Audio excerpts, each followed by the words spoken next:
I promised you a few days ago that we will take down the terror towers in Gaza, and this is exactly what we are doing. In the past couple of days, 50 such towers were taken down by the Air Force. Now all this is only an introduction to the Sifta, to the powerful main act, which is a ground maneuver of our forces who are now assembling and organizing into Gaza City. And this is why I say to the residents of Gaza, I take this opportunity. Listen carefully. You have been warned. Leave now.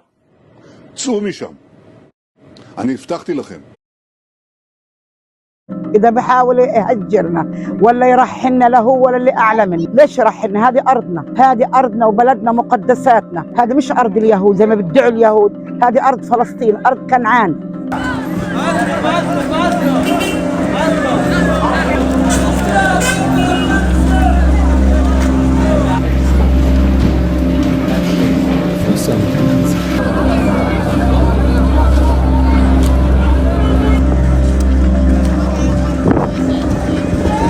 Thank you, President Trump, for keeping your promise to give Israel the tools it needs to prevent.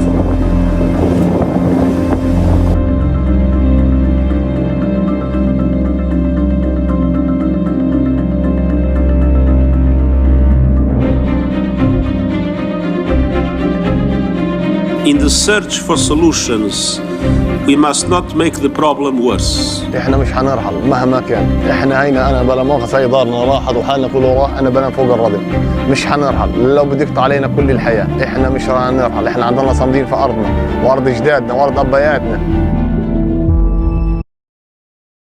Has no intention of permanently occupying Gaza or displacing its civilian population.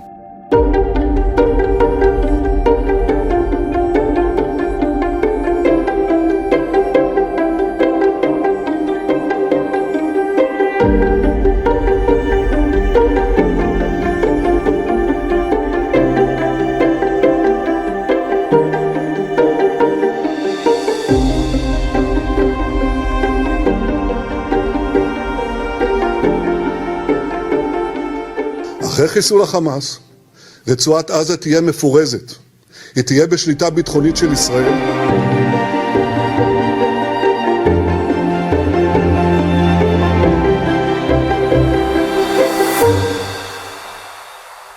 Israel has no intention of permanently occupying Gaza. Israel this morning is dropping leaflets over Gaza City, ordering people in no uncertain terms that they must leave immediately, as the Israeli military rapidly moves ahead with a controversial offensive into the city where hundreds of thousands of Palestinians are living. The Israeli Air Force has already been striking high-rise buildings in Gaza City. At least 50 so far.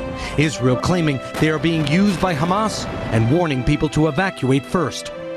Prime Minister Netanyahu saying all of this is just a prelude, only the beginning to the main intensified operation, adding, I say to Gaza residents, take this opportunity and listen to me carefully. You have been warned. Leave. But where are people supposed to go? This Israeli map shows the near impossible choice Gazans are facing. The red areas are combat zones. If Palestinians stay in them, they could be killed. It's the vast majority of Gaza. The other areas are the so-called safe zones, which also at times have been attacked, and where Palestinians and international human rights groups say there is not nearly enough food, water, or shelter. 12-year-old Jana Mansour was picking through the rubble of her tent, crushed when Israel leveled a nearby building. She says she used to have beautiful dresses, but that now she feels like walking garbage. Nothing is left in life. We are finished, she says. Israelis are suffering too. 6 Israelis were killed and 5 remain seriously wounded after yesterday's mass shooting in Jerusalem when 2 Palestinian gunmen opened fire at a bus stop. The attackers shot dead by a soldier and an armed civilian. Shortly after the attack, Israeli troops began raids in the West Bank, searching for accomplices. Israeli officials are promising to revoke work permits and destroy buildings in the villages where the gunmen came from. And just now, there's been a major development. There have been several explosions heard in the capital of Qatar, Doha. Israel said that it carried out a targeted strike against senior Hamas leaders that it claimed were directly responsible for the October 7th massacre almost 2 years ago. It didn't say exactly where the strikes took place, but the Qatari foreign minister issued a strong condemnation, saying that Qatar strongly condemns the cowardly Israeli attack that targeted residential buildings that housed senior members of the political office of Hamas. Craig? Slim Richard, thank you. Hey, thanks for watching. And don't forget, you can catch the Today Show every morning on NBC or take Today when you're on the go. Just genocide or nothing but this genocide. So, I mean, think about what 2 years has been like, just the past 2 years. But I saw that you gave her a birthday party still, because if there's anything that, Palestinians teach us is that joy will persist and, life will keep going. And we admire you so much for the way that you're honestly resisting just by living, like continuing to live and do these kinds of normal things amidst really not normal circumstances. If you could just share a little bit too about, okay, your kids have been out of school. How are they spending their days right now? Right now, they are not. This is not a normal life for any child. For any child, actually, in this life, they are not taking any of their rights as children. The criminal occupation actually have stolen their childhood, let's say, because again, they are not taking any right of their rights as children, just like any child in this world, And you know that I'm trying my best from the beginning of this genocide actually to survive, me and them, trying my best actually to go there and here just to be in a safe place. But unfortunately, believe me, there is no safe place here in Gaza. There is no safe area. This is just a lie,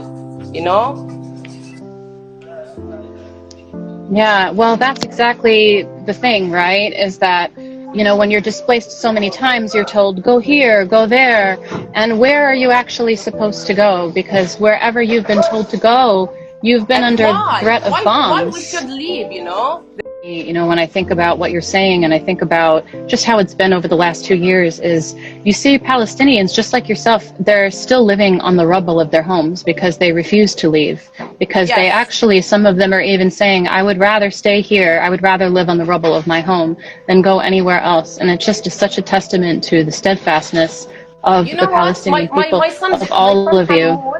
Yes, my son Hamoud actually is saying the same. He's only 5 years old and he is saying Wow. By the way, I have my 4 children actually refused to leave the north and to leave our families and just head to the south because they refuse actually to live in a tent again because those days were so harsh and you don't want to repeat them. My son Hamoud actually was only 5 years old saying that, Mom, I want to die here rather than to live in a tent again. So just imagine that. A child only 5 years old saying such a thing, Right. It's something that no child should ever even have to say or think about. And I've seen some of your stories that you posted on nights where the bombing is really bad and just how scared the kids are. And I can't even imagine what that's like to be in your position. And what do you tell your kids? It's impossible to say that it will be okay. Yes, because you don't know that. So what do you say to them? Yes, I'm telling this actually for them all the time. But unfortunately, they don't believe me anymore, Yes, the kids are saying right now, Mom, you are lies, Yeah. And how do you respond to that? It's impossible. It's an impossible situation to be in as a mother. I'm responding like, so should we leave? Come to live in a tent to the south, They must understand the situation, They are our men, our future men. So they must actually to understand what's really going on to Gaza. So that's why I'm trying actually to give them the truth, to give them the all the options, you know, and you must to choose. Sometimes I can't choose as a mother, you know, really, I can't choose. So I'm putting my children and tell them, just to choose. You want to stay here and just face these difficult nights, or you prefer to go to the south and leave our family, you know? Because right now, actually, I am with my family. But if we moved or head to the south, we're going actually to leave them. So what do you want? It's a no-win situation. No matter what you do, it's potential. Is that what that sound was? I heard that. Did everybody hear that? Yes, all the time. They are bombing Terrifying. actually all the time, every minute. This actually is very close to us, really. And yet you continue, and it's just mind-boggling. I cannot imagine, you know, and we keep saying this too, because of course, you know, everyone wants to talk about our boat and what happened the other night, and we keep trying to remind people that, you know what, we felt danger for maybe 2 minutes. Palestinians have been living just in this constant 24-hour, 24/7 danger, you know, and not just for the past 2 years, by the way. I mean, I don't have to tell you how long the occupation has been in place and how long, you know, even just the idea of being surveilled, right? We've had surveillance drones on many of the missions. We expect to see more. And we're trying to remind people every time we, you know, talk about these drones that actually Palestinians live with these drones. In the West Bank, in Gaza, there's constant drones humming all the time. It is psychological warfare. I mean, how do you even handle the noise? How do you live hearing these noises all the time and just constant sounds of bombings and gunfire and drones? Yeah, I hate them, by the way. I hate them so much, really. I can't sleep actually all the night because of them. And I'm sure that all the Palestinians here, especially people here in Gaza, because they are very close to us, because they are trying actually right now, these days, they are trying actually to scare us, you know, by making this to be close to us, making noise, and the sound will be higher. So we are not sleeping actually all the night. That's it. But I can't imagine that you are. You know what? You know why? You know why? Because this is our land. This is our land. If someone actually bombed Israel, all people there will escape, you know, will flee. But according to us, we are being... And they have. Because this is not their land, you know. This is not their land, but this is our land. That's why we are still here. Despite everything, despite all the suffering, despite all these struggles, all the challenges. Another bombing. Oh my gosh, I can hear it. I just don't, honestly, I don't know how you live with it. And honestly, what you're saying is absolutely right, because you see, you know, even when Iran was actually attacking Tel Aviv, that so many people fled right to the airport. They had other passports. They had some place to go. I don't need to tell you that in Palestine, you know, Palestinians don't have a place to go because it is their land. They didn't come from anywhere else. Right.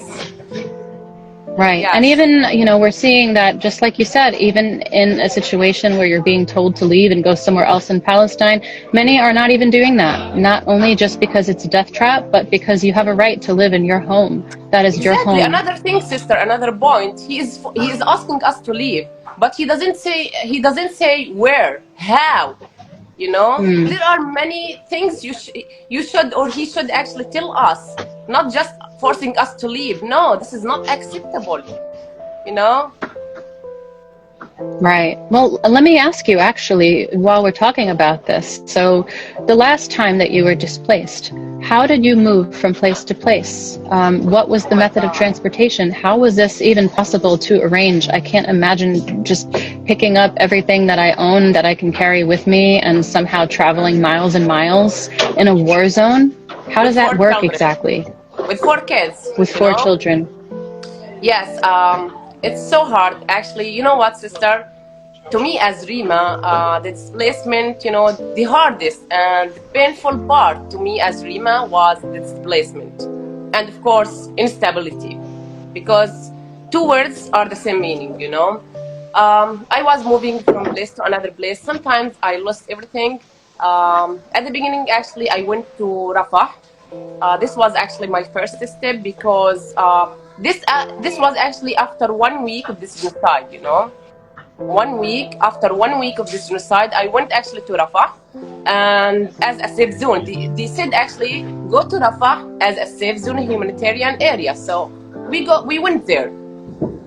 After that, actually, they forced us to leave. They forced us to leave by making very, very illegal ways. Like helicopter was very close to us, to our tent. We were actually in a camp, me and my 4 children and my husband. So this was actually terrifying for the first time. So after 3 months, we moved from Rafah to another area, which is actually Khan Yunis.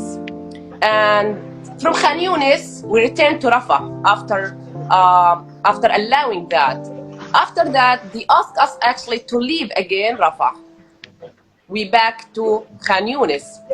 When we back actually to Khan Yunis, we were actually so exhausted from moving from place to another place, you know. We were so tired. So we decided, me and my husband actually, and my 4 children, we decided actually to stay here despite everything. And unfortunately, it was very wrong decision, because we put our children's lives under danger actually. So the tanks were so close, just kilometers away from our tent, and Terrifying. we just escaped, you know. We left our tent, our bags, our clothes, everything, and just escaped from there to Deir al-Balah, and by walking. And of course, How many miles was that? Very, very long, you know. Or how many kilometers did you have to walk? Yes, it was very, very long. I'm telling you, like as a journey, it's very long journey, by the way, sister. It's not a short journey, you know. But I'm trying to summarize it, you know. We stayed in each area like from 2 months to 3 months, like this, you know. And after that, we stayed in Deir al-Balah, and after that, actually to Khan Yunis again. From Khan Yunis, we stayed actually like about 7 months, the second time, you know. So until actually we returned to our home, to the north of Gaza. And you've been there ever since? What? And you've been there ever since, in the north of Gaza. You went back, you stayed. This was home before October 7th. Yes, this is not my home. I'm displaced right now. I'm going actually to be displaced, and right now I'm displaced, you know. So already displaced and being displaced even more. Yes, exactly. And of course, you know that the transportation cost, I don't want to talk about money, but the transportation cost actually is very, very expensive. And also to buy a new tent, it's very, very expensive. So it's not easy. Displacement is not easy, guys. It's the worst thing in this genocide, you know, especially for a mother of 4 children. Yeah. Right. And that's, you know, it's impossible. You're asking people, I mean, not you, but the Zionist entity is asking people who have nothing really but the clothes on their back to leave. And it's not like it's just 1, 2, 3, we're gone. It's actually, like you're saying, it's expensive. So actually, friends, you know, if you, I know some people are putting in the chat the link to help Rima and her family. If you would like to donate, I would definitely say do that. All of the money obviously will go to someone who really needs it, because, you know, it's not just, okay, well, now you have to leave and you can pick up and leave.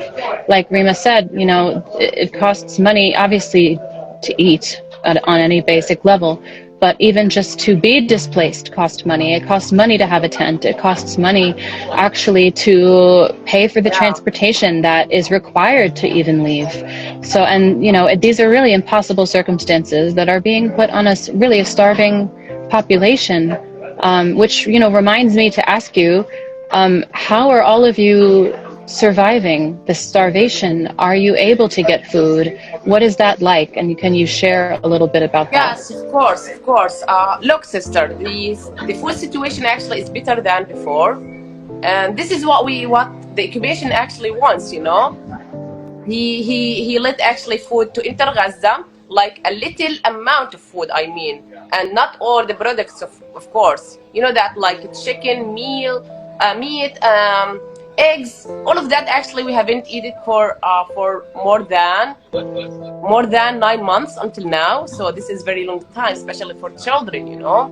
So they are trying actually to allow to enter some food, because they are doing another thing, you know.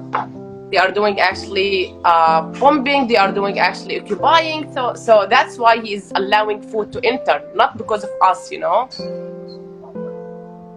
So are you able to actually get things right now at the market? Yes, alhamdulillah, but you should know that the prices are very, very expensive. Everything actually is very expensive, but how to say it, it's compared by before, it's better, alhamdulillah. Yes. Alhamdulillah. Yes. There And are it's food. been There's food actually here in Gaza nowadays. okay, thank God, honestly. And Yeah. you know, even so, it's clearly it's a matter of money, being able to even get that food. Obviously, you know, not everyone can afford these exorbitant prices at the market, or even if you can only buy probably a little bit. I'm sure you're not eating, you know, like as much as you would like to be eating, nor are your children. I've seen actually some videos that you, right, sharing a very small amount. I've seen the videos you've posted about that, actually, that your kids are saying, Mom, I'm hungry. And how do you even answer that as a mother? I don't know. Oh my God. I faced actually this question before 2 months ago, I think. My son Hamoud actually, my son Hamoud actually is always making problems. So he was asking for food a lot. I tried multiple times actually to let him understand the situation, that there is no food in the markets. What should I do, Mom?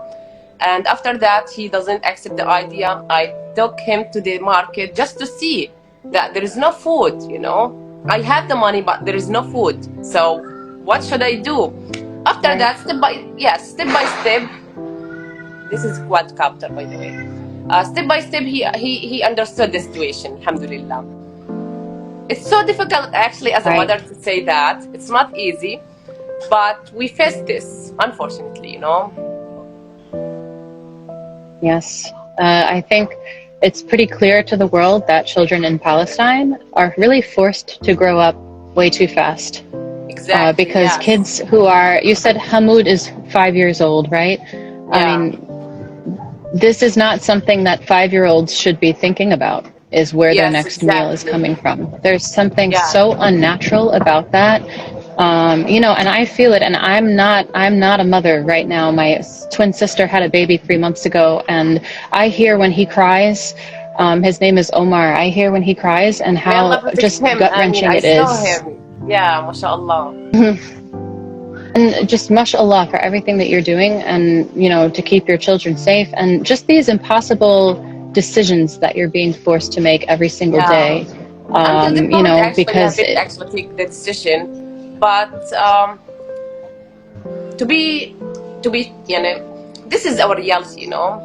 Unfortunately, I feel that we have to move. Even if we haven't actually moved from the north to the south, we have to move from this place right now, from this area, from this house, because it's getting, you know, very dangerous actually to stay here, especially at nights. They are bombing and the quadcopters around us. So maybe we're going actually to move from place to another place, but we're going in the north of Gaza Strip, I mean, you know, from house to another house like this.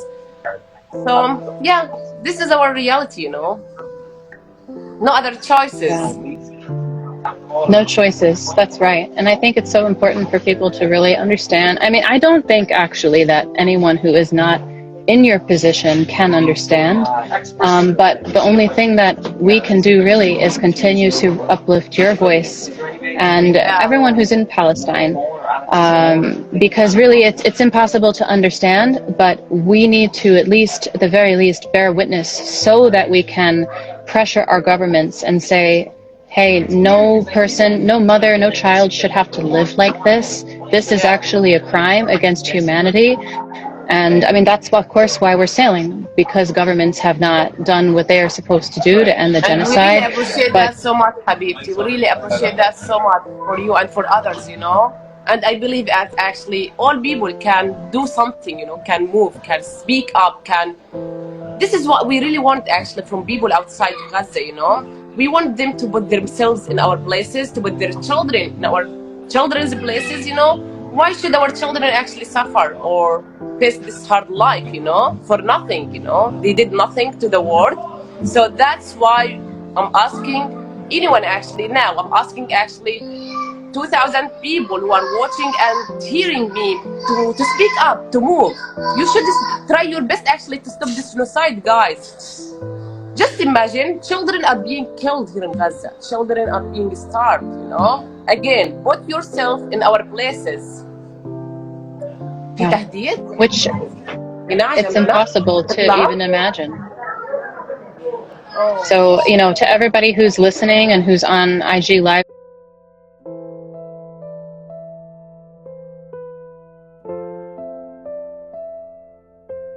who are actually making money from the genocide, which is the most disappointing part.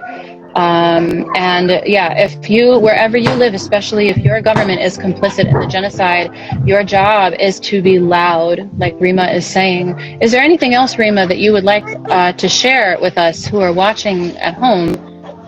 Is there anything else that you want from us? What can we do to uplift your story and make sure that Palestinians are being heard? At the end, sister, I want to thank you so much, my friend, for giving me this chance to speak up. And we really appreciate what you are doing, actually, that you are saying for us. And I believe that all people actually can try their best to save us, you know, to save our children's lives and future at the same time. And it's an honor actually for me to have me in this live. And at the same time, I want to say that that's right, actually, the criminal occupation actually destroyed our lives, destroyed everything. But there is actually one thing they haven't actually taken, which is our voices, you know. We own our voices. That's why I'm here. And I want all people actually here to speak up, to use their voices, you know, to tell others about what's going on here, you know. This is not fair. I'm asking all people actually to break their silence, to speak about what's happening to us, and to try your best to stop this killing of children, you know. That's it. This is my message, actually, you know. Thank you so much. Thank you, everyone, so much for being here, too. And if you are not following Rima, you know, I think about this all the time, Rima, how you actually have thousands of people who are regularly in contact with your page. And this is not something you ever really asked for or planned for, I'm sure. You're just, you know, a mother in Gaza. You want to take care of your children. You want them to be able to eat. And you want, of course, to be able to eat yourself and do all of the things that people deserve in a just world. And, you know, it's actually kind of crazy that in the middle of a genocide, you have actually been forced to become a content creator. I'm sure that's not something that you had planned for yourself, but we are listening. So everyone who is on, please follow Rima. Because I choose actually to speak up, to tell the truth, you know. I'm not able actually to stay silent. I have 4 children, so I'm very worried about their future and their life. That's why I decided to make this page and to speak up the truth, to tell people about the reality that we are facing, or the challenges, the difficulties that me as a mother of 4 children actually am facing every day, every minute here in Gaza. You know that we already actually closed 700 days here. We already actually have died 700 times here, sister, believe me. So again, I chose to speak up. That's why I'm here today. We do thank you so much for being here and raising your voice. I'm sure, again, you know, this was not what you wanted for yourself or your children. And it's really, I don't even know how to almost apologize for the entire world that you're in this position, and that you have to even have a social media platform to start out with, to advocate against the genocide that you are actually surviving in real time. There's something so honestly just disturbing about the fact that we're kind of watching this live stream genocide, and no one has stopped it. And we're just watching, and all we're doing really is bearing witness in any way we can. very disgusting, you know, that we are being killed here actually, and some people in the, you know, outside actually are living their lives, you know, as normal, as if it actually as if nothing is happening in the same planet, in the same world, and this is not acceptable, of course, you know. Everyone, because there is no an excuse actually for anyone in this world actually to say, I don't know actually what's happening to Gaza. No, you know, so you should move, you should speak up, you should take action, you know. Yes, it is the job of everyone all over the world to take action. This genocide is not separate from you. I think everyone who's here on this live does understand that. And anyone who is following our mission, of course, following your page, understands that. But I think what has happened in the West is that there's sort of this life of comfort that people, they almost live in a bubble that is, I mean, they can kind of see through it, but they're choosing not to. And they're protected in their comfort. They're protected even knowing that their money might be fueling these crimes. And yeah, you know, eventually what unfortunately what goes around comes around. Anything that is done to Palestine, it will eventually happen here also. You are not separate from what is happening in Palestine, folks. Yes. You know, and because I think it's so, about, you know, when we say that Palestine is freeing the world, that's what we mean. Yeah. You know what, sister? Because it's not about Islamic point anymore, or it's not about Arabs, you know, it's about humanitarian.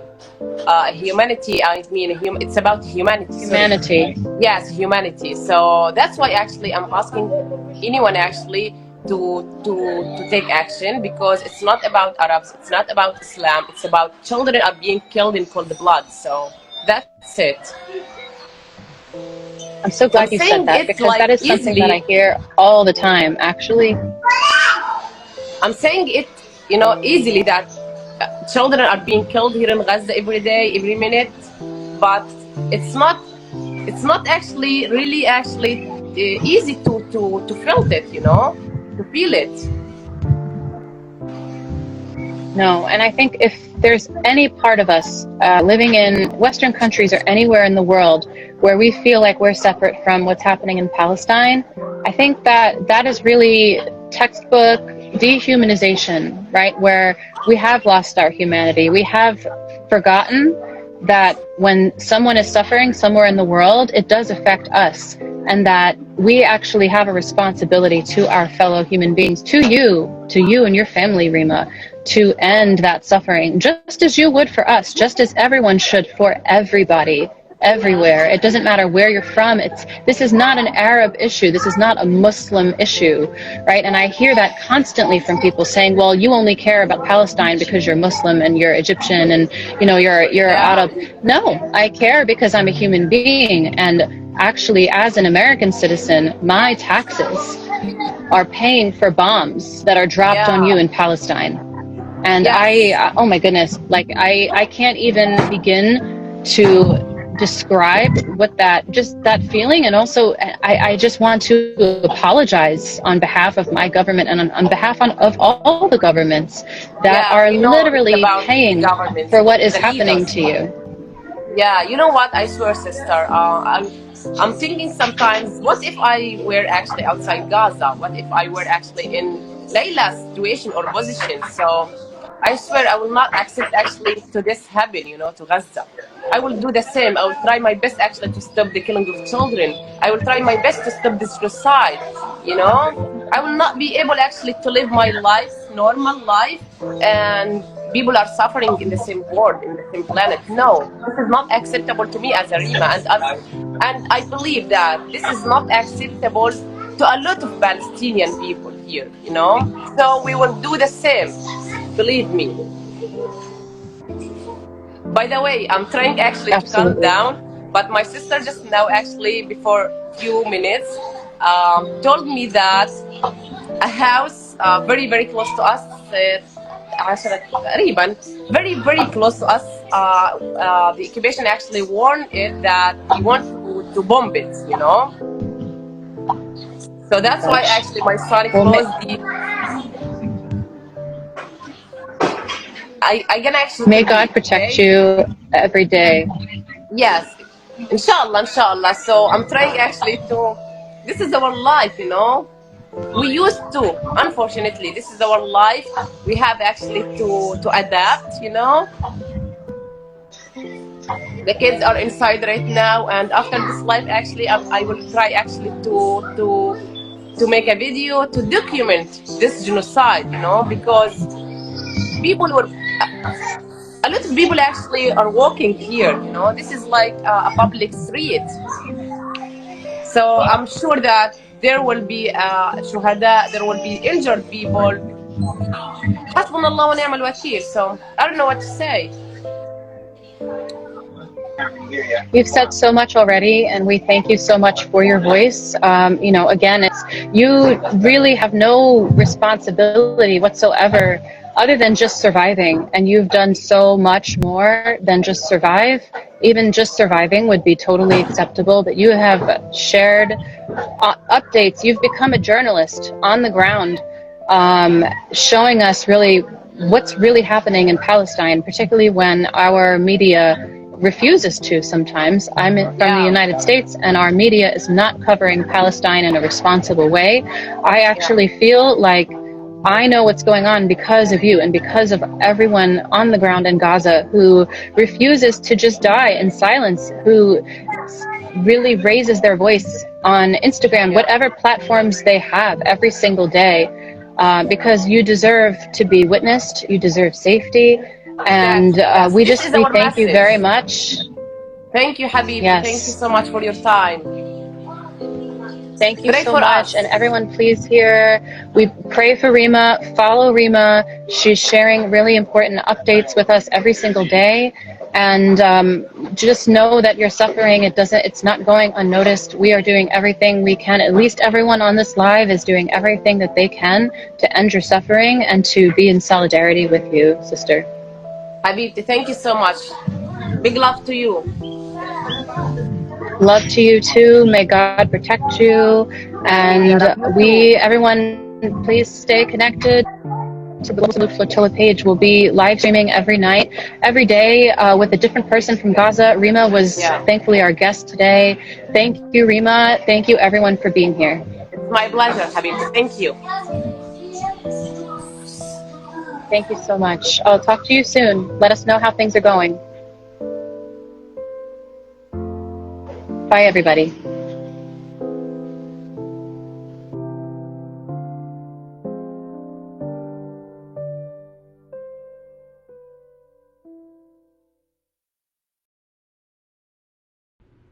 Two days ago, the New York Times issues this headline: Israel orders total evacuation of Gaza City, threatening full invasion.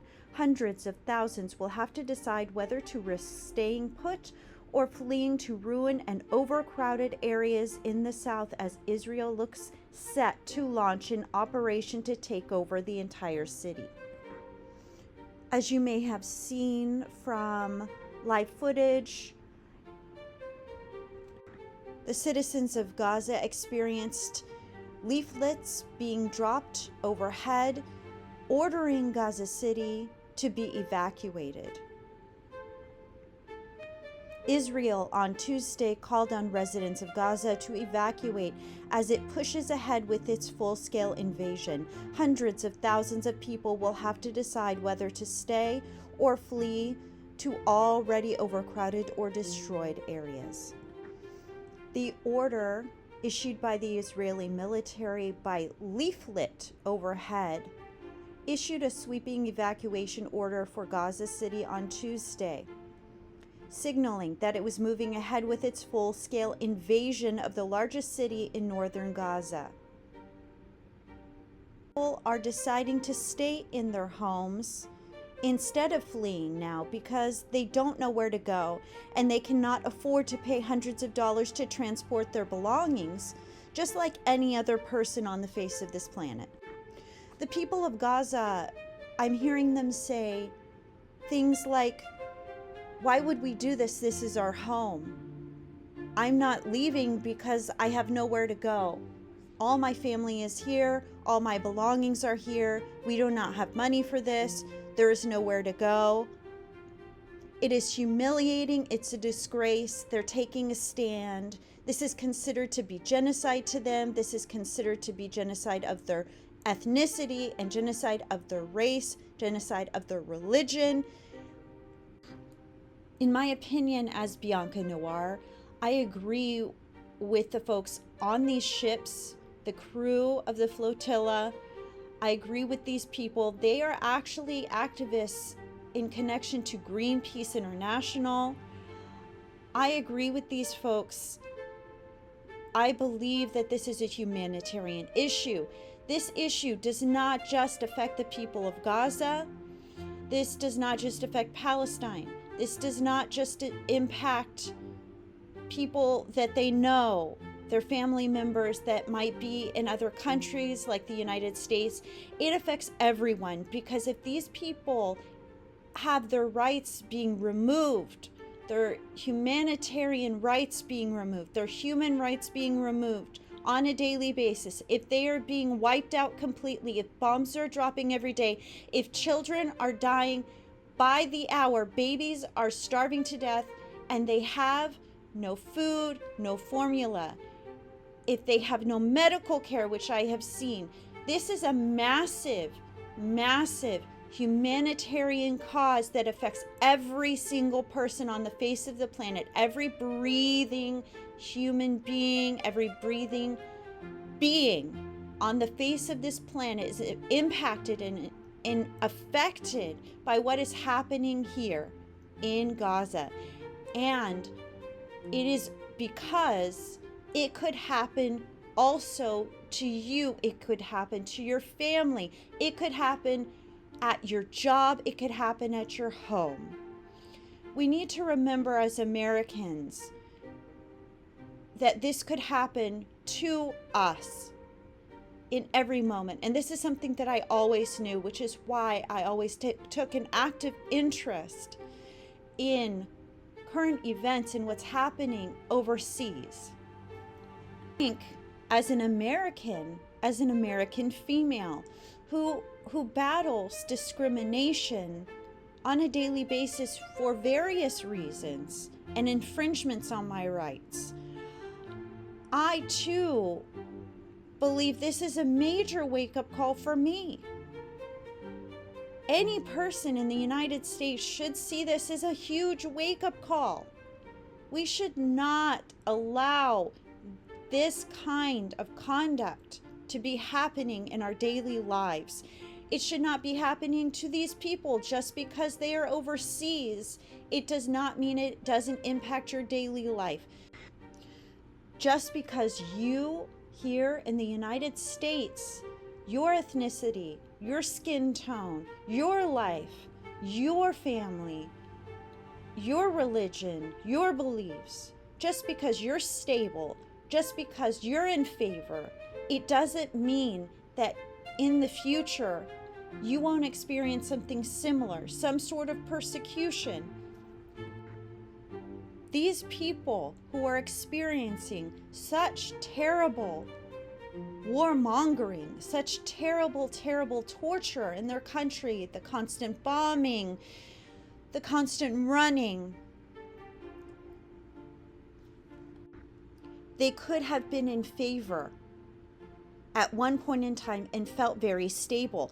I have seen and watched live footage and stories from the people of Gaza now, people who are actually in business, people who have businesses, people who have large families, people who normally enjoy their city and enjoy the sights and the beauty of the natural climate and the beauty of the natural scenery.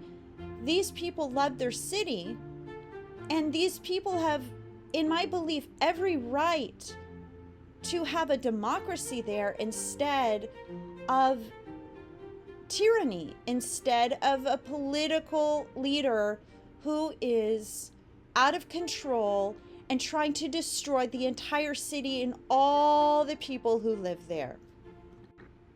The leader here that the people of Gaza are dealing with is Benjamin Netanyahu, who is a political leader who is not very popular among the citizens. He is just in power because he has a lot of powerful constituents. I mean, he is not very popular with these people. It's very obvious. He is doing so many hateful things to these people, and he has no care or concern for their daily lives. It is obvious. And it just goes on and on. It is obvious to me when there is a leader who happens to have a lot of power through their constituencies, but they're not very popular with people because they make a lot of decisions that negatively impact others. The world disdain for that person collectively can have such an impact on them. It can have a really, really negative impact on them. And what I am saying is that their days may be numbered, because you are taking so much human life. You are zapping so much human potential and so much energy with your decisions. You are playing God in a way in the universe which is unnatural, and it is unhealthy. It is very, very dangerous. And so you're putting your own life at risk, even if that is the most selfish decision that you make. People who are constantly selfish, constantly cruel, people who do mass amounts of cruel activities, tyranny, people who are terrorists, authentic terrorists. The truth is, they put their own lives at risk, and everyone around them, everyone they touch, they put their lives in danger and at risk because they don't believe in peace. They don't believe in the care of others. They don't believe in helping these people. They don't believe in any sort of benevolent or compassionate care of others in any way. Essentially, they must hate themselves on some level just as much as they hate everyone else. They also must hate themselves. Taking these human sacrifices means that they have this vast, eternally vast darkness within them. As human beings who are tortured, as human beings who are witnessing this kind of torture, we don't know, and I can guarantee we don't really care what kind of suffering that person feels.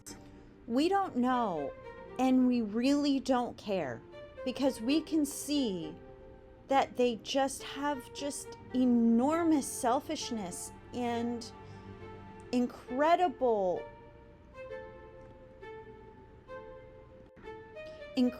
and undeniable darkness within. To have such a lack of compassion for human life and human frailty, to see such vulnerable and fragile humanity in front of them, and to just crush it without a care, with such carelessness and selfishness. To me, this lack of compassion is an enormous sign of weakness, an enormous sign of weakness in that person's constitution and that person's personal character. And to end it all, it's important to find the source of that weakness. But I don't really know what that is right now. Little do people know that I have fought many battles and I have survived them, luckily, for now. the battles I fight them with my mind, with my voice. I speak out at the appropriate moments.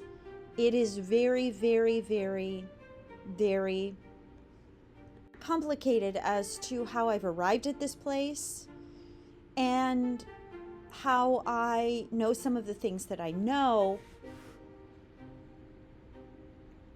But it's just instinct for the most part.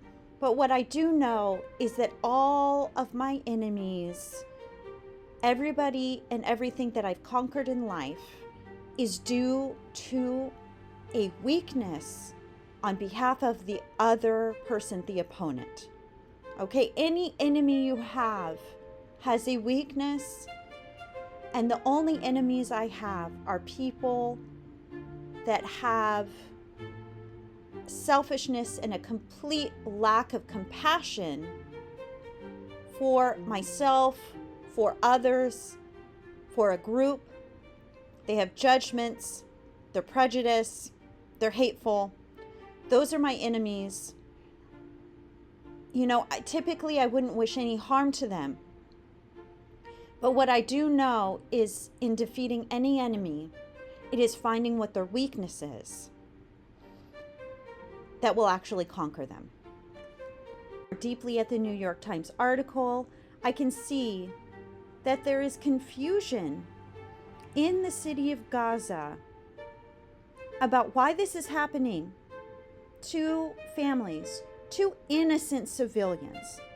It says Prime Minister Benjamin Netanyahu of Israel has pushed for a wider offense on Gaza City, even as senior Israeli security officials have expressed reservations about the plans.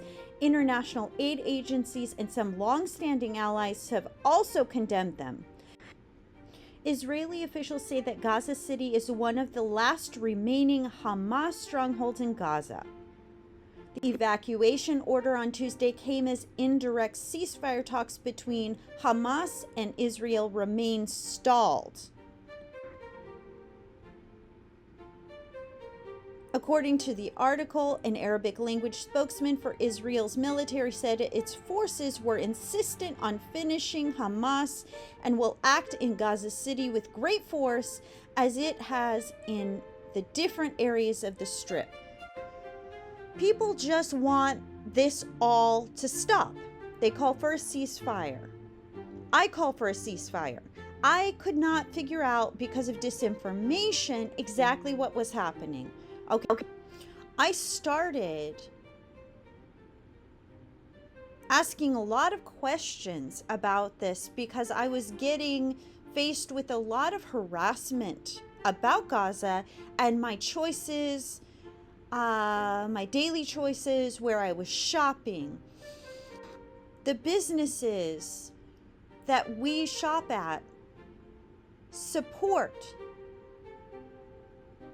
Israel and Benjamin Netanyahu, and so do many of the conservatives. Many of the conservatives have had very, very harsh and cruel things to say. They act as if the innocent people of Gaza, that their lives have no meaning, that these people can just die because they support Israel.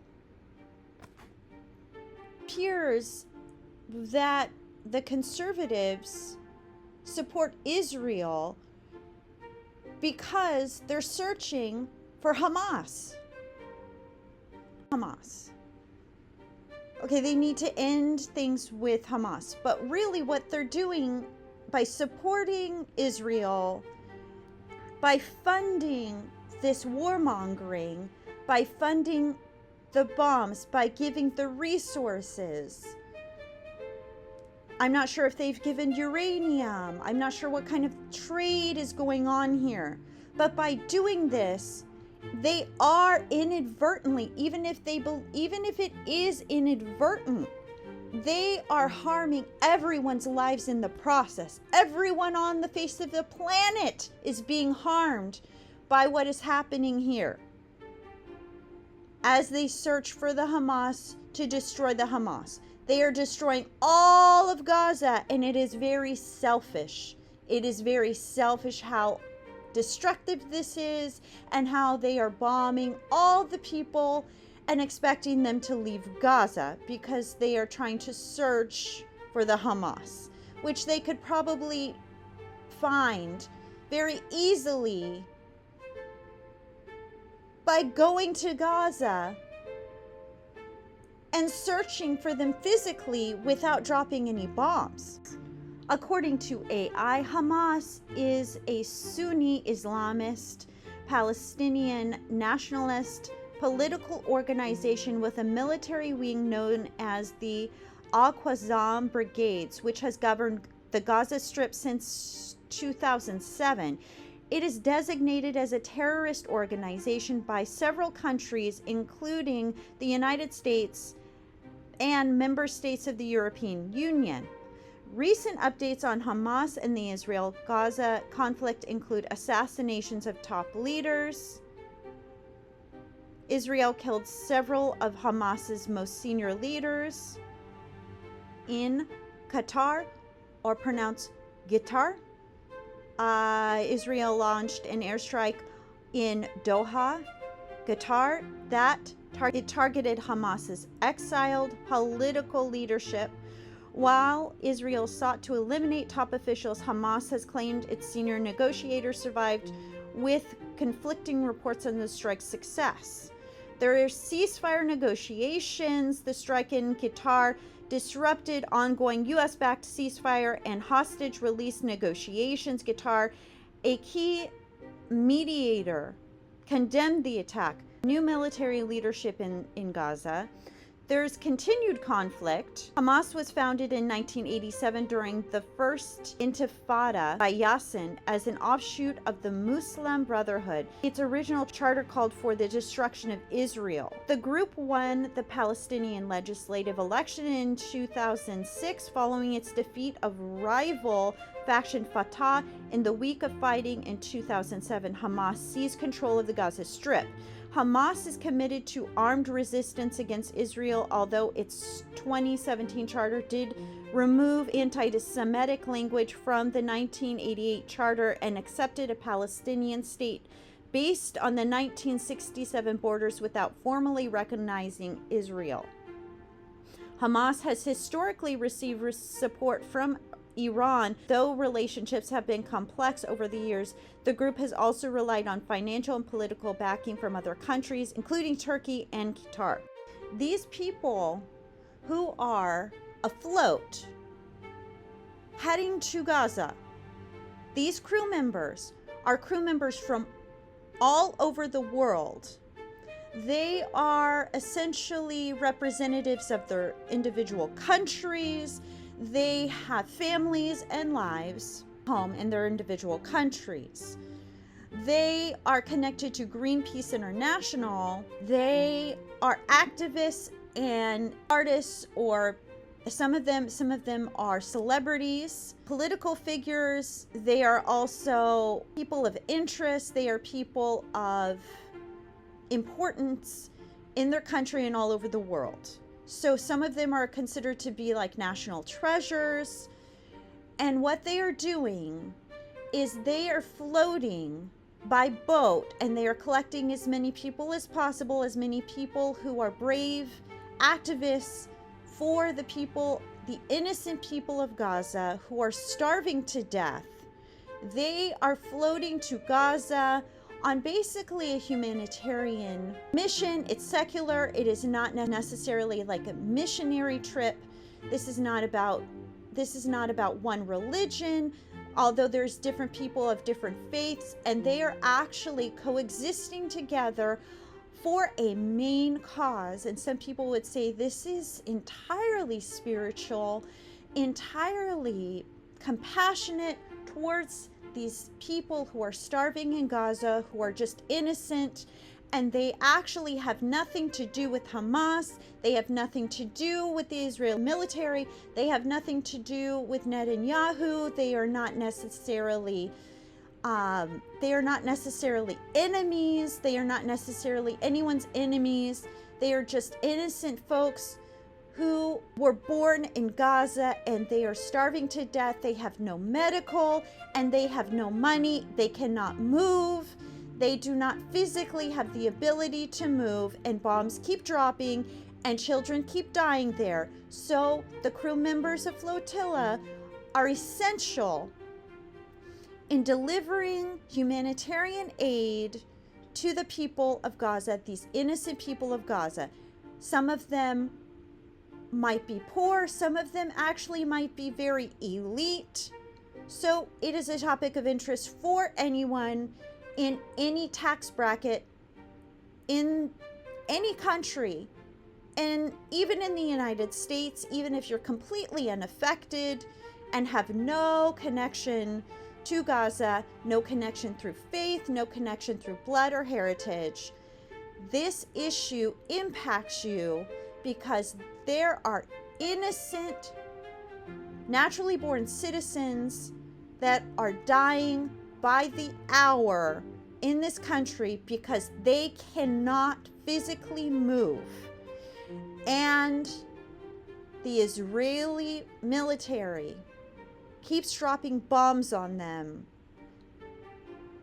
issuing airstrikes. There's drones, they're dropping leaflets terrorizing people. This personally impacts me because it metaphorically represents something that has happened in my own life as a political artist, and some of the harassment and destruction that I've experienced in my own life. It is metaphorically and symbolically similar. Certainly, I'm not experiencing bombs dropping on me every day, but I have survived something as an activist, as a political artist of similar nature, metaphorically speaking, only metaphorically speaking.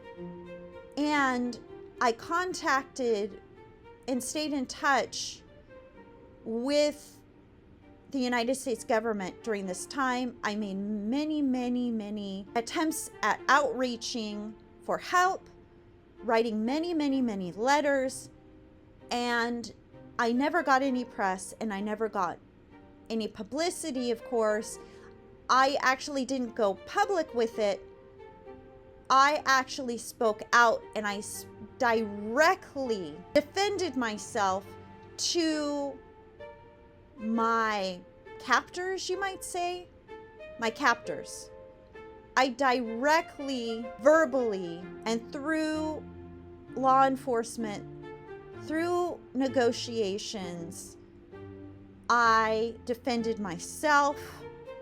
I defended myself with the legal system in a similar fashion to what these activists are doing. And that is why I have a connection to this entire thing. Not only that, but in college, I wrote many papers about world conflict, and I studied anthropology. One of the things that I mentioned in an email directly to former President Barack Obama was that unfortunately I'm very ignorant still, and I still do not understand conflicts involving the Muslim people, these conflicts in the Middle East, these conflicts of ethnic nature, these conflicts involving religion. And as it turns out, I ended up meeting some people of the Muslim faith, and I became more enlightened and more educated about them. And now I understand better the international conflicts that affect the Muslim people. They don't just affect the Muslim people.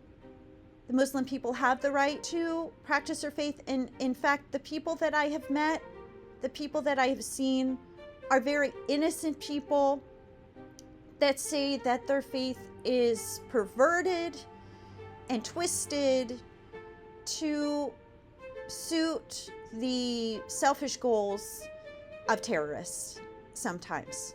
So ultimately, I just wanted to express that I am a lot more informed about these conflicts now than ever, and I finally beginning to understand what is happening. I work for a business that has a lot of constituencies. My business isn't known to be a business that supports Israel. It doesn't necessarily support Palestine. It's not really involved. However, it has constituencies that are known to be supporters. And some people judge me because they believe that I should stop supporting those businesses. For instance, Starbucks. However, Starbucks is directly connected to the company that I work for that supports my safety and survival and my ability to pay my rent and eat myself. And the only reason that I even survive is because I have this job. So if I didn't have this job, I wouldn't be surviving right now. And I probably wouldn't easily be able to find another job. So what I am saying is, it's the best that I can do, and it's the best that many people can do. In fact, there are Muslim folks who come in and out, and they end up supporting some of these businesses like Starbucks as well. Starbucks employees, for instance, may have opinions. They may have family members in Gaza who are impacted by daily bombings, by the starvation. They may have dying family members in Gaza. They may have a family member who has no family left due to bombings, due to shootings. They may have a family member who is a dying paraplegic baby in Gaza. And I just want to bring that to people's attention. And I want people to understand, again, this conflict, world conflicts, affect you every single day. To ignore the things that are happening around you, completely ignore it because it is ugly, because it's grim, because it's disturbing, because it traumatizes you and triggers you, is ignorance. But you can live in ignorance if that's all you can take. But just know that it's still going on around you and it still impacts your daily life. One of the reasons that I got involved in politics in the first place, because I had no intention of ever contacting government, members of Congress. I had no intention of writing any letters. It started to impact my daily activities and my daily life, and I could no longer ignore it. So one of these days, you may find that world conflict, politics, and all of this suck you right in, and you had no idea, and you were totally unprepared. So you can just think about that for a little while.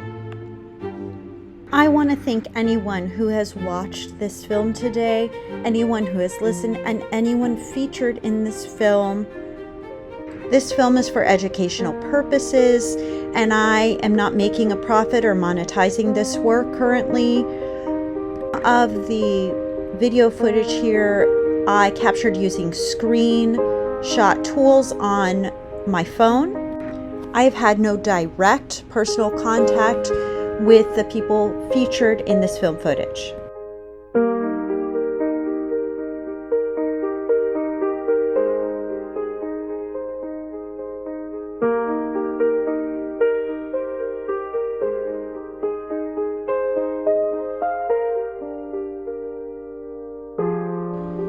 I would like to add that I have also been on a 12-hour hunger strike while making this project.